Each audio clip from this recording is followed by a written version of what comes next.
Hey, and welcome back to episode 92 of Common Knowledge, where I take a look at Magic the Gathering common cards and tell you, are they good in the Pauper format or not?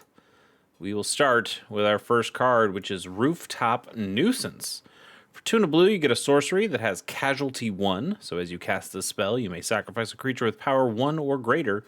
When you do, copy this spell, and you may choose a new target for the copy.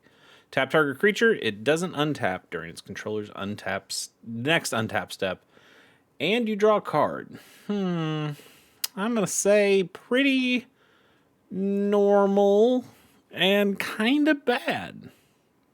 A little bit. I mean, it's fun that you can copy this. It's cool that I really like Casualty as a mechanic.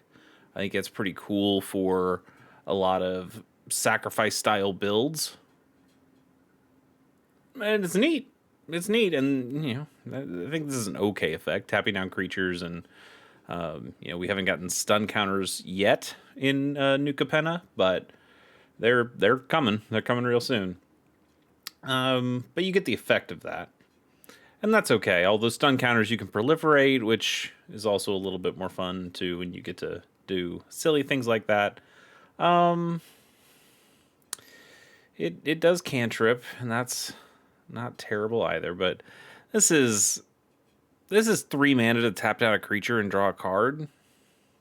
And then sacrificing another creature to draw another, or to not draw another card, but, well, actually, yeah. Hang on. So when you copy the spell does 2 things. That's true. Okay, maybe it's a little better. Maybe you tap down 2 creatures and you draw 2 cards. I mean, it's kind of just a divination, right? Except you sacked a creature, so you do come down a little bit on board presence. I don't know. I'm kind of going back and forth now. I would not play this card. Probably because the initial investment is high enough that the initial investment and the initial effect, one is too high, one is too low. I think once you do the Casualty 1, if you can do the Casualty 1, now you have a spell that's pretty solid. But if you're not doing that, then this is a really overcosted card that doesn't feel very good when you cast it.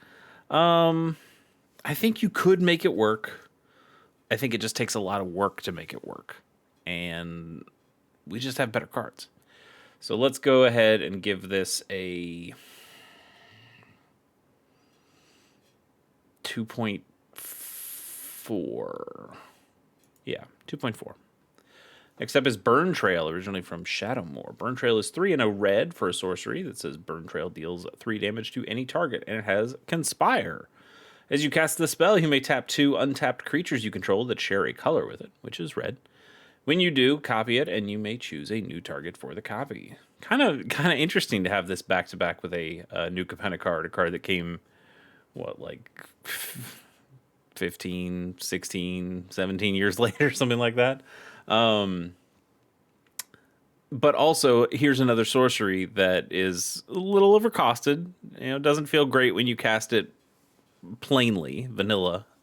But if you can do the thing that it wants you to do to copy the spell, then the value is kind of there. I mean, Lightning Bolt's 3 damage, guys. And it costs 4 times less than this card. That's something to consider. And 2 Lightning Bolts still cost half of what this card costs. And this card wants you to pay 4 mana and then tap down 2 red creatures of yours to be able to do this. No, I don't think so. I think this is worse than the New Capenna card we saw. I'm going to give this a 1.7. Nantuko Calmer is 2 and double green for a 2/3 insect druid. You can pay a green, tap, and sacrifice this creature to destroy target enchantment. And it also has Threshold. This creature gets +1/+1 as long as there are 7 or more cards in your graveyard. So it could be a 4 mana 3/4. Not great, not amazing, but okay. And it gets rid of just enchantments. If this could get rid of artifacts too, Maybe, still probably not. You want your artifact and enchantment removal to be pretty cheap, 2 mana at kind of at the max, honestly. And yeah. I don't even want to try justifying this card. It's fine. It's fine. You know, Torment was a long time ago, and sometimes these cards just don't have the oomph that the newer cards do. That's power creep, baby. So we'll give this thing a 2. Next up, Lair Watch Giant from Lorwyn, our second Lorwyn playing card. It's 5 and a white for a 5/3 giant warrior. This creature can block an additional creature each combat. Whenever this creature blocks 2 or more creatures, it gains first strike until end of turn. I was gonna say, what's the use of blocking a second creature if you only got 3 toughness? But if you're blocking 2 creatures and now you get first strike, that's a little better. You're still paying 6 mana for a 5/3. This. Imagine paying 6 mana, putting this on the table, and then somebody spends 1 mana to lightning bolt this thing, and then you spend a lot of mana on nothing. But he's a halfway decent blocker once you got him out. The problem is, this guy blocks really well, sure, but when you got 6 mana, you should be trying to win the game, not stall the game, right? I feel like you should be doing something a little bit more impactful towards aggression, like making plays, and I think this guy is just so defensive that I don't like him. I don't really like him at all, honestly. I'm gonna give him a 1.5. That honestly feels too high. Snap, we just had Snap. Snap's an awesome card. It's like a 9 something. I can't remember exactly what I gave it, but Snap's an incredible card, but we've already done it. What do we got next? Ooh! Oh, it's one of my little favorites. I mean, this is not a great card, but I like it anyway. We Dragonauts is 1 and is it? So a blue and a red for a 1/3 fairy wizard with flying. And when you cast an instant or sorcery spell, this creature gets +2/+0 until end of turn. That's actually not terrible. You know? That's not too bad. It's no gutter snipe. It's no Kessig Flame Breather. You know, there are plenty of cards these days, especially now that we've done a whole lot more non-creature stuff in these more modern sets like Final Fantasy and on. This card kind of pales in comparison. But man, what a classic! Back in Guild Pact, I had the Is It theme deck that used this guy and the guild. Oh God, what are they called? Oh no. Are they just called guild mages? Am I just being a complete idiot? Yeah, they are just called guild mages. Yeah, is a guild mage. I remember that deck well, and it had wee Dragonauts and it had weirds in it. Good times. Good times. Anyway, we Dragonauts is a fun little card. I don't think it really would see play now. It could. I just don't think we get a whole lot of Is It decks. You know, most of these decks that are playing instants and sorceries are really just playing the red ones. You can just go mono red and be a little bit more consistent, and that makes we Dragonauts a whole lot less useful to you. And so sadly, we'll end up giving this, it's still a solid card. I'm still going to give this a 3.4. But man, look at that art. Great art. Probably the art we'll use in the thumbnail, unless we get something better. Rigid Goosite. This is not better. We've done this card before. I remember this face. We will skip this one as well. Ironclad Slayer is 2 and a white for a 3/2 human warrior. When this creature enters, you may return target aura or equipment card from your graveyard to your hand. Interesting. You know, would a Bogles or mono white heroic deck want this? Still probably not. Probably not. It's nice to have some recursion there, but those decks are just so aggressive that I think you'd really want to be slapping on even more auras when you can, instead of trying to grab some back from the graveyard. It can do equipment too, and that's something as well, but I can't think of a whole lot of equipment in Pauper that you'd want to grab back with something like this. You know, maybe the Leonin Squire that brings back 1 mana artifacts. Maybe that could bring back an artifact or an equipment. I mean, that's a single mana, but 3 mana for this effect is quite a bit. Quite a bit. You do get a 3/2 body, and that's something. Human warrior, you can do something with those creature types as well, but I'm not feeling it too much. I'm gonna give this thing a 2.8. Oh, it deserves better than that. It's like a 3. Ooh, love this art. Earth Lore is a single green mana for an enchantment aura. Enchant a land you control, and tap enchanted land. Target blocking creature gets +1/+2 until end of turn. Activate only if enchanted land is untapped. Well, that's okay. That makes a little bit more sense when you read the actual text and not just the oracle text. Not very good, is it? You do get a holy strength, but you have to tap your land to do it. So you're always going to want to keep that land untapped. So it's like you're going down on lands when you play this. Can't say I love it. I do love Drew Tucker art. It's a shame we've already had the Wee Dragonauts, which I think is going to be our thumbnail here, but this would have been a good contender. Yeah. I don't really like going down on lands or having to keep this land up to be able to use this effect. +1/+2 is not an incredible effect anyway. I can't think of a deck that really wants it. Nah, yeah, I think we got to give it something like a 1.5. I mean, it works. It does what it says it does, but I don't think that's very useful. What do we got next? It is Phantasmal Terrain for, God, I could guess second land enchantment. All right. For blue, you get an enchantment aura that enchants a land. As this aura enters, you choose a basic land type, and enchanted land is the chosen type.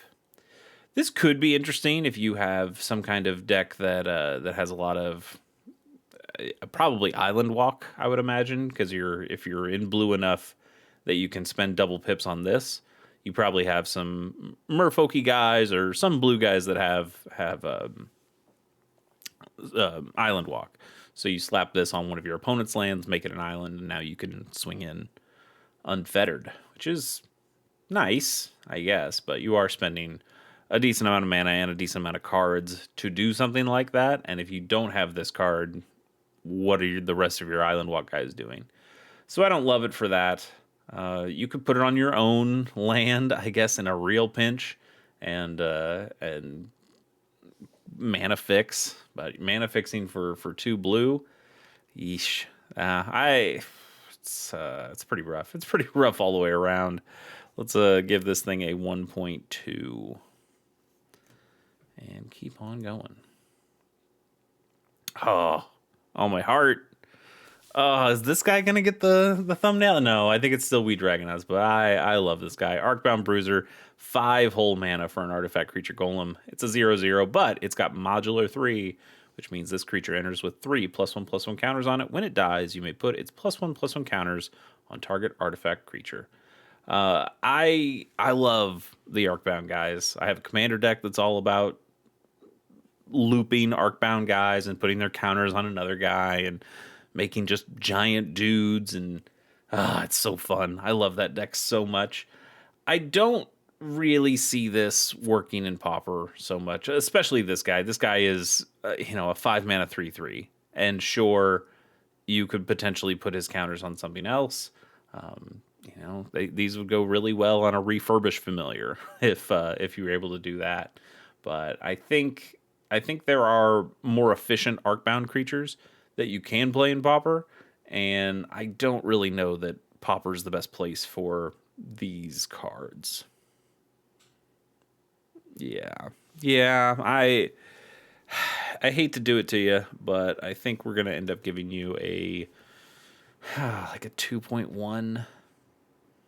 It's really sad. I like it, and I like that he's a golem now. He never was a golem, and now that he is, and that's cool.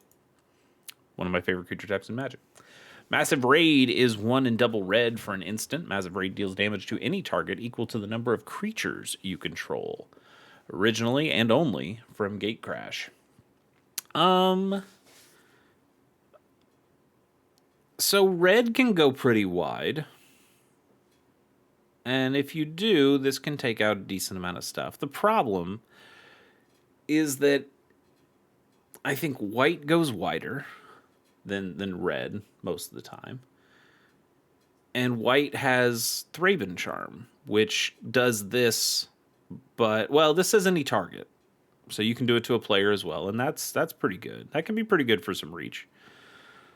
I wonder, maybe there's like some kind of goblins build out there, some tokeny build out there with red, where you could just put a bunch of bodies on the table and then use a couple of these to really hit the opponent. But if you're just trying to take out big threats, then I would say Thraben Charm and the white plan, or even a Boros plan, you'd go with Thraben Charm and the flexibility you get with Thraben Charm over Massive Raid pretty much every time. But I don't know. I think this would be an interesting way to do a mono red burn that, sure, you'd have your lightning bolts and those cards in there, but